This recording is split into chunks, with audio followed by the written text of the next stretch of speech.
Ежегодная церемония вручения премии «Оскар» несомненно самое гламурное и ожидаемое событие в Голливуде. Актеры, режиссеры и другие представители киноиндустрии с нетерпением ждут, кого Академия признает лучшими из лучших. Мероприятие всегда отшлифовано, и каждый знает, что ему нужно сделать. Однако иногда происходящее может принять неожиданный оборот. Привет, я Надин, и сегодня мы с вами поговорим как раз об этих неожиданностях. Как и любое шоу, которое транслируется в прямом эфире, «Оскар» также не застрахован от того, что кто-то внезапно решит устроить драку, рассыпет по красной дорожке прах Ким Чен Ира, упадет, порвет платье и закосплеит Канье Уэста. В этом видео мы вспомним самые яркие ляпы премии. Не забудьте подписаться на наш Телеграм и Бусти, видео также можно посмотреть там. Устраивайтесь поудобнее, мы начинаем. Для начала расскажу вам краткую историю, как и когда началась премия «Оскар». Первая церемония вручения состоялась 16 мая 1929 года на закрытом ужине, на котором присутствовало около 270 человек. Было вручено 15 статуэток, и церемония продлилась всего 15 минут. Победители первой премии были объявлены прессе 3 месяцами ранее. Далее результаты передавали газетам в 11 вечера в ночь награждения. В 1940 году Лос-Анджелес Таймс объявила победителей до начала церемонии, что привело к использованию запечатанных конвертов. И победителей стали узнавать только в ночь премии. Также, чтобы предотвратить утечку информации, статуэтки вручают пустыми. До 2010-го победители возвращали свои награды в Академию и ждали около 2 недель. После 2010-го свои инициалы на желанную статуэтку лауреаты получают прямо на вечеринке после премии. Первым лучшим актером стал Эмиль Янингс, а актрисой Джанет Гейнор. Их награды были вручены за роли не в одном фильме, а сразу в нескольких. Сама статуэтка изготавливается из позолоченной бронзы и весит почти 4 килограмма. Исключением стали награды периода Второй мировой войны. Тогда их изготавливали из гипса, а весь металл шел на фронт. Как и было с премией Грэмми, видео о ней уже ждет вас у нас на канале, «Оскар» стал скатываться в скандалы. Премию обвиняли в предвзятости, коммерциализации, отсутствии инклюзивности и много чем другом. Однако некоторые скандалы устраивала сама Академия и звезды, получившие награды. Много раз после получения селебрити и их окружение пытались продать свои статуэтки. Сумма порой достигала цифр в 6 нулей. В итоге было введено правило, что победитель не имеет права продавать свою статуэтку, не предложив сначала ее Академии за $1. В 1989-м внук Майкла Тодда пытался продать «Оскар» деда коллекционеру кинореквизита. Академия добилась принудительного исполнения своего правила и выставила судебный запрет на продажу. А вот ситуация с Гарольдом Расселом вызвала немалые споры. В 1992-м актер решил продать свою награду, чтобы собрать деньги на медицинские расходы своей жены. Частный коллекционер заплатил за нее $60,5 тысяч. Рассела раскритиковали, на что он ответил, что здоровье его жены гораздо важнее сентиментальности. Фильм останется в памяти и без награды, и его самого также будут помнить. А деньги нужны сейчас, чтобы спасти любимого человека. Противоречивые действия и события начали происходить и во время самой премии. Самым неожиданным стало решение Марлона Брандо отказаться от своей награды. В 1973-м он был удостоен звания «Лучший актер» за свою легендарную роль Вита Корлеоне. Однако Брандо даже не удосужился появиться на церемонии, и все знали об этом. Обсуждали, кто же тот таинственный посланник, который выйдет принять награду. После объявления победителя камера показала всем молодую женщину с длинными черными волосами и в традиционном индейском платье.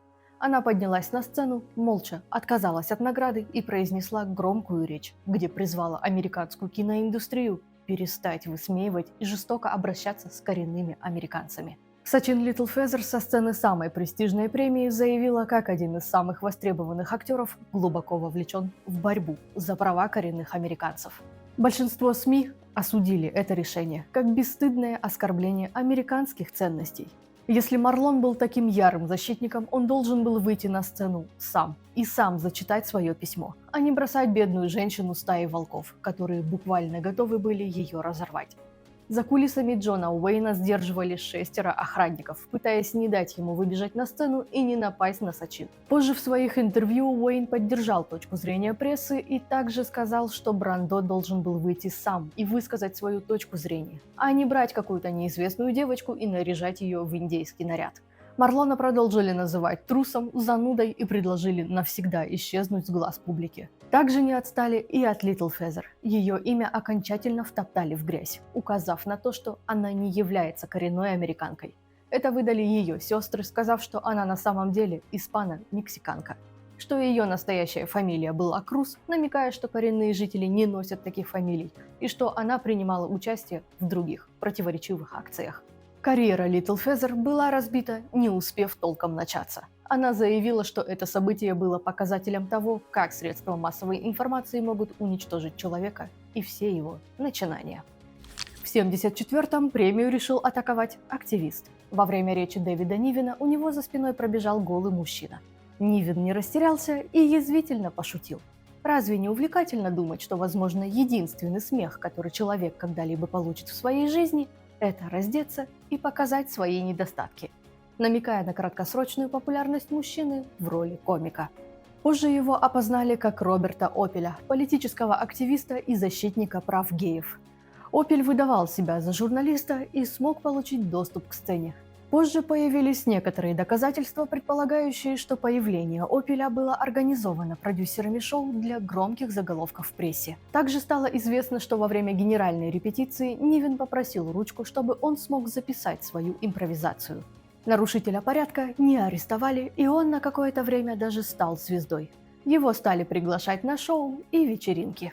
В 1983-м для польского режиссера Збигнева Рыбчинского «Ночь Оскара» осталась в памяти не только наградой за лучшую короткометражную анимационную ленту. Ведущие, объявляющие победителя, не удосужились обратиться за помощью и выучить имена. В итоге его имя прозвучало как «Збигневский Скай». Затем, выйдя на сцену, Рыбчинский от души поцеловал журналистку, которая выступала в роли переводчицы, в щеку, что вызвало неоднозначные эмоции. Девушка постаралась сгладить ситуацию, сказав, что все нормально и это так по-славянски. Многие решили, что режиссер пьян. Он уверял, что нет, он абсолютно трезв, и это все эмоции от победы. На этом приключения Рыбчинского и его Оскара не закончились. Решив охладить свои эмоции, он вышел покурить, но на торжество не вернулся. Охранники на входе заявили, что его определенно нет в списке гостей, поскольку мероприятие уже давно началось, и если бы он действительно собирался присутствовать, то не появился бы так поздно. Плюс вместо туфель Рыбчинский решил обуть кеды, что добавило сомнений. Поскольку режиссер не знал языка, он попытался объяснить свои доводы на ломаном английском с таким хорошим польским акцентом, активно жестикулируя. Это только усугубило дело. Охрана также подумала, что он пьян. Рыбчинский в итоге полез в драку, в процессе которой потерял слова и вместо «Я получил Оскар» стал кричать «Я Оскар». Вызвали полицию. Пока те старались утихомирить дебошира, он попытался пнуть полицейского, которого в процессе успел назвать «американской свиньей». В конце концов, Рыбчинского доставили в тюрьму, где он вместе с другими арестованными отпраздновал свою победу. Красная дорожка Оскара также всегда была полна противоречивых нарядов. В 1969-м Барбара Стрейзанд не учла, что будет стоять под ярким светом, и ее костюм оказался слишком прозрачным. Не самое удачное решение для тех лет. Но главными провокаторами периода 60-е и 80-е стали Эдди Уильямс. В 1974-м она вышла на красную дорожку в леопардовом бикини и с собакой, а в 1986-м и вовсе забыла надеть платье, отдав предпочтение исключительно украшениям. И, конечно же, легендарная Шер. В 1974-м она так же, как и Уильямс, выбрала платье, которое больше напоминало купальник, а в 1986-м Оскар получил акцию протеста от иконы. Шер появилась в черном дерзком платье и огромном головном уборе из перьев. Наряд выглядел очень агрессивно. И неспроста. Таким образом, дива буквально послала Академию нахер за то, что они проигнорировали ее роль в фильме «Маска». Все делали ставки, что лучшей актрисой назовут именно ее, но голосующие не дали кандидатуре Шер даже номинацию, посчитав роль несерьезной. Она, недолго думая, обратилась к дизайнеру Бобу Маки, сказав, что не собирается выглядеть на дорожке как домохозяйка в вечернем платье. Она собиралась привлечь внимание, и ей это удалось. В 1988-м легенда добилась своей цели. Ее роль в драме «Власть Луны» была признана лучшей. Но Шер, как обычно, осталась верна себе, и ее наряд обсуждали наравне с победой. В 1989-м Академия столкнулась с проблемами авторского права. И не абы с кем. Сам Дисней подал против них иск. Случилось это все из-за странного выступления, которое открыло церемонию, и героиней которого стала Белоснежка. Почти 12-минутное выступление посчитали пошлым, неуместным, и было написано открытое письмо, частью которого стали многие актеры, назвавшие представление позором как для Академии, так и для всей киноиндустрии. Было это все неспроста. Одним из выступающих стал Роб Лоу, который годом ранее загремел в скандал. В прессу просочилось домашнее видео, где Лоу был в компании двух девушек, одна из которых была несовершеннолетней. После этого его карьера не подавала признаков жизни более десятилетия. Также вечер, который должен был стать началом звездного пути для Эйлин Боуман, той самой Белоснежки, стал концом. Премию этого года назвали худшей телетрансляцией Оскара за все время. В 93-м под сомнение поставили победительницу в номинации «Лучшая актриса второго плана». Многие посчитали, что имя Марисы Томей было названо по ошибке. В тот вечер награду пророчили Ванессе Редгрейв, но Джек Пэланс объявил имя Марисы. Началась целая теория заговора, что в конверте было другое имя, но из-за того, что Пэланс был пьян, случайно прочитал совсем не то. Он произвольно объявил Томей победительницей, потому что ее имя стояло последним в списке номинантов и еще не исчезло с экранов телесуфлера. Как только ошибка была совершена, у Академии не осталось иного выбора, кроме как присудить Оскар человеку, которого только что объявили победителем мировой телевизионной аудитории. Поступить иначе означало бы вызвать неловкие разговоры и заявления с оправданиями перед прессой. La La Land из будущего передал всем привет. Марису считали еще слишком неопытной, чтобы заслужить такую награду. Однако видеозапись трансляции показала, что ничего подобного не произошло. Джек Пэланс ясно прочитал имя Марисы Томей с карточки в конверте. Он не импровизировал и не смотрел на телесуфлер. Но слухи все равно продолжили плодиться и поддерживали их довольно серьезные издания. А теорию продолжают обсуждать и в наши дни. В 98-м триумфатором премии стал «Титаник». Джеймс Кэмерон был назван лучшим режиссером и на эмоциях в конце своей речи процитировал свой же фильм, закричав «Я король мира». Некоторые посчитали данный жест демонстрацией тщеславия, и можно было обойтись и без этой фразы. А вот Мадонну все запомнили за ее пренебрежительное объявление лучшего саундтрека, которым стал бессмертный суперхит Селин Дион. То ли Мадонна устала от того, что весь вечер звучало только название «Титаника», то ли затаила какую-то обиду на Селин, неизвестно. А в 99-м итальянский актер и режиссер Роберто Бениньи задал тренд, что на церемонии не обязательно ходить по проходу. По пути на сцену он решил пройти по спинкам стульев. В 2018-м тренд поддержала Дженнифер Лоуренс, попутно предлагая всем бокал белого вина. Премии нулевых определенно вышли на новый уровень. Цензуры стало в разы меньше, смелости у звезд в разы больше. В 2000-м создатели Южного парка Мэтт Стоун и Трей Паркер затмили абсолютно всех на красной дорожке. Парни настолько вдохновились Дженнифер Лопес и Гвинет Пэлтроу, что решили прийти в их нарядах. Сначала они обдумывали смешные костюмы уток, но не захотели давать организаторам повод выгнать их, выбрав элегантные платья, как все актрисы. Создатели даже приготовились избегать всех вопросов о платьях, решив, что на каждый такой они ответят одним и только одним ответом. Сегодня волшебная ночь. Другие знаменитости оказались не в восторге от выходки и подходили к ним со словами грубости, что это их большой вечер, а парням лучше катиться нахер. Но и Стоуну, и Паркеру было глубоко фиолетово на их мнение, потому что на премию они пришли под кайфом. В середине церемонии их отпустило, и пришло осознание, что они находятся на ужасно скучном мероприятии.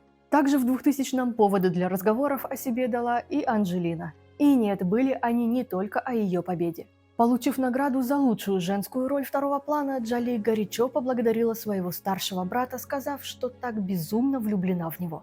Повисла неопределенность. После церемонии их сфотографировали целующимися, что большинство нашли довольно странным. Это сделало Анджелину сомнительной персоной вечера, которую чаще всего до сих пор упоминают не в положительном контексте. В 2001-м революцию в модном мире устроила Бьорк. Ее платье белого лебедя стало культовым настолько, что обзавелось своей страницей в Википедии, а в 2014-м вдохновила Валентина на создание своей коллекции. После церемонии модные критики, конечно же, назвали его возмутительным и неуместным. Возмутительности добавило и то, что во время своего прохода по дорожке Бьорк выронила яйцо. Но наряд стал настоящим культурным феноменом. Он появился во множестве фильмов и сериалов, среди которых «Белые цыпочки» и «Ханна Монтана». На других премиях платья надели Эллен и Кевин Джеймс. В 2007-м Бьорк было направлено предложение об участии в показе, который был посвящен культовым нарядам премии. Но она отказалась предоставить свое платье. В 2003-м удивление у всех вызвал поступок Эдриана Броуди. Актер получил награду за лучшую мужскую роль, которую вручать ему вышла Холли Берри. Прежде чем принять статуэтку, Эдриан внезапно поцеловал Берри. В 2017-м актриса рассказала, что это не было запланировано. Она не знала, что Броуди собирался сделать, и оказалась в хорошем шоке от случившегося. 22 года Холли ждала своего момента, и на прошедшей премии ей удалось это сделать. На красной дорожке уже она сама подошла к актеру и на глазах у его возлюбленной поцеловала в ответ. В 2004-м Эдриан попытался повторить поцелуй с Шарлиз, когда вручал ей награду за лучшую женскую роль, но таким страстным, как с Берри, он не получился. В 2006-м Академия столкнулась с критикой за новую несправедливость. Фаворитом всего сезона наград была культовая «Горбатая гора». Однако судьи Оскаров звание лучшего фильма отдали «Столкновению». По мере приближения церемонии стали появляться слухи о явной гомофобии среди голосующих. И то, что многие из них просто отказались смотреть фильм. В день вручения наград они подтвердились. По сей день не только зрители, но и критики отказываются признавать победу «Столкновения», потому что лидером была и навсегда останется «Горбатая гора». В 2015-м Hollywood Reporter решили провести голосование заново. Опросив сотни членов Академии, они подтвердили, что «Горбатая гора» одержала убедительную победу. Еще одной звездой вечера стал Джордж Клуни, который своей речью обеспечил себе место в Южном парке. Актер получил награду за лучшую роль второго плана и во время своих благодарственных слов больше внимания уделил себе любимому, а затем всем остальным. Клуни хотел пошутить, что теперь он лауреат премии «Оскар» и самый желанный мужчина из ныне живущих. Прозвучало это высокомерно и самодовольно. Никто столь пламенные слова не оценил. В 2009-м в центре внимания опять оказалась Анджелина, а точнее тот самый любовный треугольник. Впервые после расставания Пит и Энистон столкнулись в одной комнате. Дженнифер и ее бойфренд Джон Майер пропустили красную дорожку, но позже актриса вышла на сцену, чтобы вручить награду. И здесь, лицом к лицу, она столкнулась с Бранджелиной. Никаких шуток и знаков внимания не последовало, но в зале повисло явное напряжение. А в 2010-м Эленор Беркетт закосплеила Канье Уэста. Она и Роджер Росс Уильямс выиграли Оскар за лучший короткометражный документальный фильм. Однако получить награду вышел только Уильямс. В процессе его благодарственной речи на сцену ворвалась Эленор со словами «Мужчина никогда не позволяет женщине говорить. Разве это не классика?» И эпично ее завершила. Задолго до церемонии между ними возникли творческие разногласия, которые даже метили в суд. Беркетт отстранилась от проекта задолго до того, как он стал метить на Оскар, но принимать то, что на сцене Уильямс стоит без нее, отказалась. В 2011-м со своей шуткой промахнулась Мелисса Лео. Вручать ей награду вышел легенда Кирк Дуглас. Несмотря на свой возраст, на тот момент актеру было 94 года, он стал шутить и всячески дурачиться. Получив награду, Лео решила перенять эстафету юмориста и также начала свой каламбур. Она пофлиртовала с Дугласом, затем бросила бессмысленную ругань, а в конце схватила трость Кирка и ушла со сцены, изображая старушку. Ей показалось это смешным, серьезным гостям и зрителям нет. На премии 2012-го все внимание на себя вновь забрала красная дорожка. В третий раз звездой нелепого случая стала Джоли. Бесспорно, образ актрисы был на высшем уровне, но ее правая нога превратилась в целый глобальный феномен и миллионы мемов. Шутить над Анджелиной начали уже во время церемонии. Джоли вышла вручать награду за лучший адаптированный сценарий, а когда победители поднялись на сцену, Джим Раш решил спародировать легендарную позу. Сама актриса же сказала, что не пожалела о том, что решила сменить платье и выбрать более комфортное. Затмить Анджелину попытался Саша Барон Коэн. На красную дорожку он пришел в образе диктатора. Поначалу Академия пригрозила отозвать его билеты, в ответ Коэн пригрозил какими-то невообразимыми последствиями. В итоге организаторы пошли на уступки, но при условии, что на саму церемонию он наденет смокинг. На самой церемонии барон не появился, а на красной дорожке устроил цирк. Пришел он с урной, на которой красовалось изображение Ким Чен Ира, содержимое которой рассыпал в процессе своего интервью. попутно зацепив ведущего Райана Сикреста. За такой ход с премией его не выгнали, а предложили пройти в гримерку. Но Коэн ушел сам. В 2013-м вульгарность 89-го года переплюнули полностью. Белоснежка и человек из домашнего видео оказались очень даже безобидными.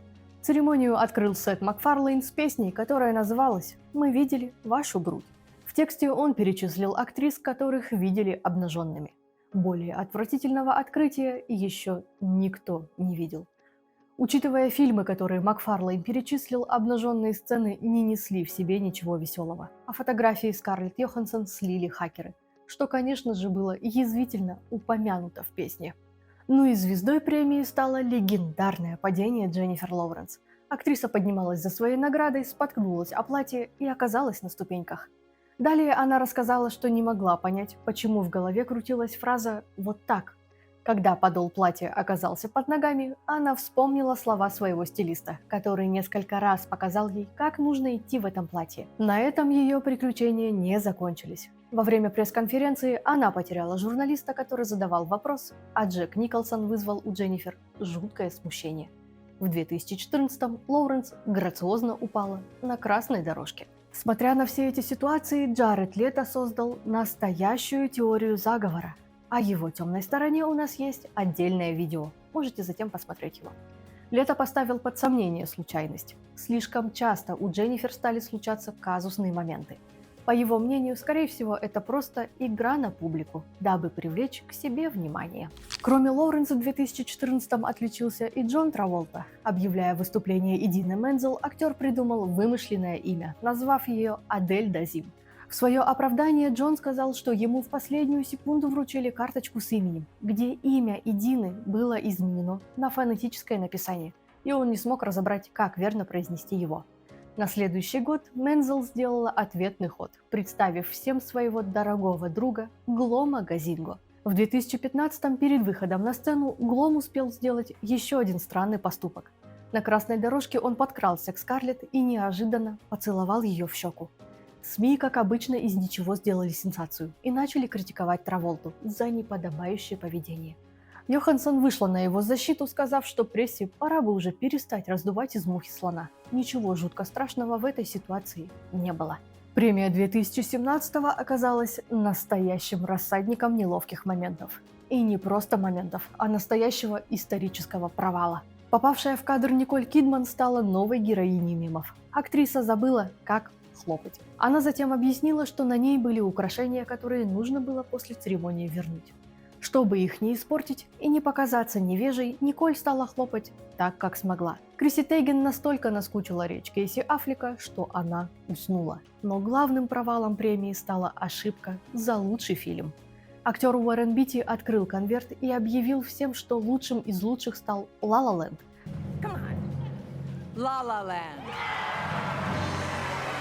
Однако через 2,5 минуты после начала благодарственных речей было объявлено, что произошла ошибка.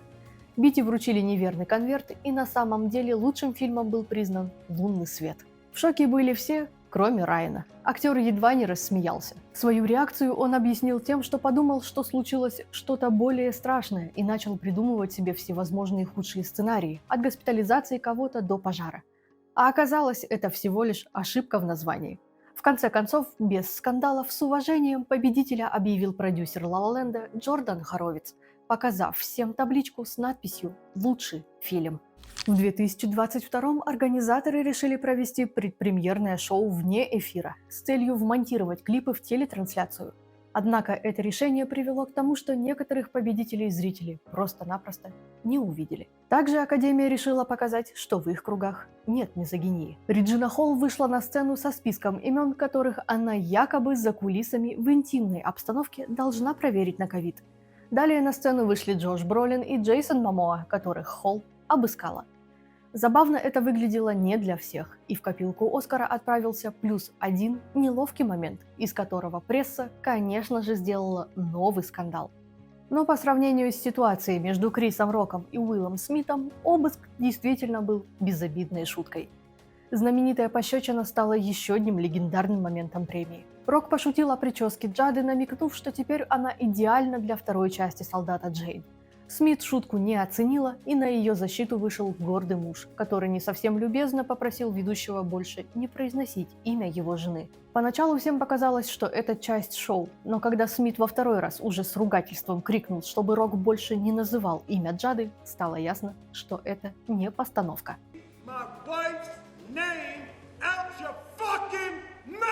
Непростые отношения между Пинкет Смит и Роком начались давно. В 2016-м Джада объявила, что вместе с другими бойкотирует премию из-за отсутствия афроамериканских номинантов. Крис Рок, в свою очередь, выступил ведущим шоу, где выдал фразу «Джада бойкотирует Оскар, это все равно, что я бойкотирую трусики Рианны. Меня туда не приглашали». В 2018-м Смит диагностировали аллопецию, и она стремительно стала терять волосы. На премию 2022-го Джада пришла в совершенно ином образе, который и решил для своих шуток выбрать Рок. Через 40 минут после инцидента Уилл Смит был назван лучшим актером. Выйдя на сцену, Смит извинился перед всеми за свое неловкое поведение, кроме Криса Рока. Далее в течение 6 минут актер произносил свою благодарственную речь, которую сочли одной из самых лицемерных и возмутительных. На следующий день после премии у себя в соцсетях Смит опубликовал официальное извинение перед Роком, где назвал свое поведение неприемлемым. Полиция уже собиралась арестовать Уилла, но Крис отказался выдвигать обвинения. 8 апреля 2022 Академия сделала заявление, в котором сообщалось, что Уилл Смит получил 10-летний запрет на посещение церемонии. Премия 2024, к счастью, запомнилась веселыми неловкими моментами. СМИ и люди без чувства юмора, конечно же, в очередной раз попытались выставить ситуации как что-то нелепое и бредовое. Но большинству было весело. Все дружно выпили немного текилы за Колмана Фламинго. Гильермо Родригес посчитал, что в такой вечер номинанту на лучшую мужскую роль можно сменить фамилию. Джон Сина вышел вручать награду за лучшие костюмы без костюма. Его появление стало отсылкой к Роберту Опелю и премии 1974 года. Но Джон постеснялся раскрыться до конца и победителей объявил в импровизированном наряде от Джимми Киммела. У Эммы Стоун сломалась молния на платье, и за своей наградой она поднималась, надеясь, что наряд выдержит. И в такой памятный момент не сделает его хозяйку новым мемом. Ну и, конечно же, напряженная вражда между Барби-геймером. Эмили Блант и Райан Гослинг вышли на сцену отдать дань каскадерам. Но в итоге пустились в терки, чей фильм круче. Эмили с гордостью начала, как хорошо ее фильм показал себя в сезон наград. Гослинг в ответ заявил, что Оппенгеймер все лето ехал на хвосте у Барби. Блант за словом в карман не полезла и назвала актера «Мистером, мне нужно нарисовать пресс, чтобы меня номинировали». Фраза, ставшая еще одним памятным моментом премии. Прошедшая церемония прошла без каких-либо сильно заметных ляпов. Бен Стиллер в шутку застрял в полу, некоторым не понравилось, что оскароносный Skyfall исполнила не Адель, а Рэй. Ну и своей долгой благодарственной речью Эдриан Броуди сорвал все расписание Hulu. В итоге трансляция прервалась раньше времени, и теперь им нужно вернуть неплохие суммы возмущенным зрителям, которые узнали имена победителей за лучший фильм и лучшую женскую роль из интернета, а не в прямом эфире. Большая драма развернулась за кадром премии. Главной звездой стала первая трансгендерная актриса, получившая номинацию на Оскар в категории «Лучшая женская роль» Карла София Гаскон. Большинство делали ставки, что премия ради улучшения своей репутации в кругах меньшинств может отдать награду Карле. Но она сама забрала у себя ее. Разразился скандал вокруг ее твиттера, в котором было найдено огромное количество сообщений, где Гаскон оскорбила лесбиянок, попутно захватив и Майли Сайрус, мусульман и арабов, назвав их животными, которых в Испании стало слишком много. И она уверена, что в скором времени вместо английского в школах начнут преподавать арабский. Призвала запретить ислам, назвав его религией, противоречащей европейским ценностям и нарушающей права человека, а затем решила, что все верующие в целом – это сборище не очень умных людей. Далее ей перешли дорогу китайцы, антиваксеры и BTS. Гаскон написала, что никто не переплюнет Китай и их способность создавать новые виды гриппа, что в комплект китайской вакцины помимо обязательного чипа входит и базовый набор китайца в виде спрингролла, машущего кота и других вещей. И была возмущена, что каждый раз, как она заходит в Твиттер, ей вылазит 200 гребаных китайцев из BTS. Не понравилась Карли и ситуация вокруг Джорджа Флойда, которого она назвала наркоманом и мошенником. Ну и по транс-сообществу Гаскон не забыла пройтись, заявив, что не поддерживает тех, кто просто пьет таблетки и одевается как женщина или мужчина.